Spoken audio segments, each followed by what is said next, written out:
araw nga ay pumunta ako ng Pateros at kinabukasan nga pumunta kami na tita sa Angono Rizal sa Cafe Infinite dahil nga nagkikrave si Tita Tin ng burger na sobrang laki. Wow. At syempre bago ako pumunta dun sa Pateros, dumaan muna ako dito sa tindahan ni na Tita Che. At para nga bumili ng sisig nang sa ganun may pasalubong din ako dun kina Tita. Pero bago ako umalis, pinainggit ko talaga ni Tita Che yung mga ulam nila sa akin. No? Tingnan nyo naman ang sasarap. Tingnan nyo naman meron silang hipon, sapsap, mga gulay at saka higit sa lahat yung talaba. At from Valenzuela to Pateros, nag-book lang ako ng joyride. Pero tingnan nyo naman hindi lang joyride to, angkas din. Ano to, 2 in 1? Shout out na lang sa'yo kuya, grabe ang sipag mo naman. Galing nga ng Valenzuela, mahigit 1 oras din yung biyahe namin ni kuya papuntang Pateros. At kinabukasan nga naglinis na si Tito Ray ng kanyang PS dahil nga aalis kami. Baka magtanong kayo kung anong PS. Pulang sasakyan yan mga inday. At pagkatapos nga maglinis ni Tito Ray ng kanilang sasakyan, bumiyahe na rin kami papuntang Angono Rizal. Galing nga ng Pateros papunta dito sa Angono, siguro mga nasa 40 minutes din yung biyahe namin. Grabe, tingnan nyo naman yung view dito. Sobrang ganda. Pag pumunta ka dito, siguradong makakalimutan mo yung mga utang mo. At pagdating nga namin dito, nag-order na agad si Tita pero may bad news. Dahil nga hindi na daw available yung kanilang burger. Diba sayang, nakapwesto na sana si Tito Ray. At dahil nga di na available yung hinahanap ni Tita, kaya lumipat kami sa kabila. At from Cafe Infinite nga lumipat kami dito sa Kahidlaw. Siguro yung may-ari ng business nito is Ilongga or Ilonggo kasi nga yung word na Kahidlaw is Siligaynon. At habang nag-order nga si Tita Tin sa baba, umakyat naman kami dito sa taas. At dahil nga mas maganda dito yung view sa taas at mas mahangin pa. At dahil nga wala na akong masabi, shoutout muna kay Arnold Alatri from Lipa City. Pero ipinanganak daw siya sa Capiz.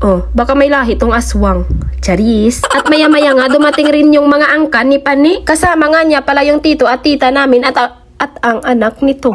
Basta upod niya ang tiyo kag tiya namon kag ang bata sinikag ang classmates ang yung bota, basta Bali, upod niya man ang bata niya nga si Bilog, Chuba, Kitong. Base, masiling ka mo 3 kabilog, bata ni Pani ha. Isa lang ginayang bata niya ha, damo-damo lang itngalan.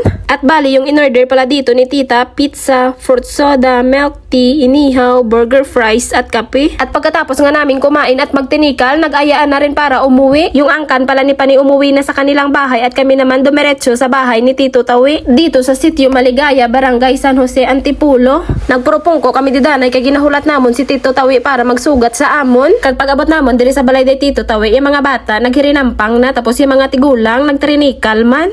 Tanawan nyo, ya isa ko katiyo kay tungod wala obrahon, naghampang man Bida, pasugtay nyo lang kay sang kagmay kami away na namon na agyan. Kag ako naman niya gapahimo yung diri sa higad upod ang bata ni Tito Tawi nga ika-2. Grabe, tanawan nyo bala kay perte ka gwapuhon. Perte papa English yun bawa daw matulo. Tanaya sipon mo sini sa iya kung kaistorya mo siya. At dahil nga wala na naman akong masabi, shoutout muna kaya muhatakon pakako. Kag shoutout man kay Ardion Galagati from Rojas Tapas Capiz. At pinapa-shoutout din ni Juni Alcazarin ang Villaro at Alcazarin family dito sa Batuleti. Kag ginapa-shoutout man ni Ashley Javier ang Javier family from Rojas City.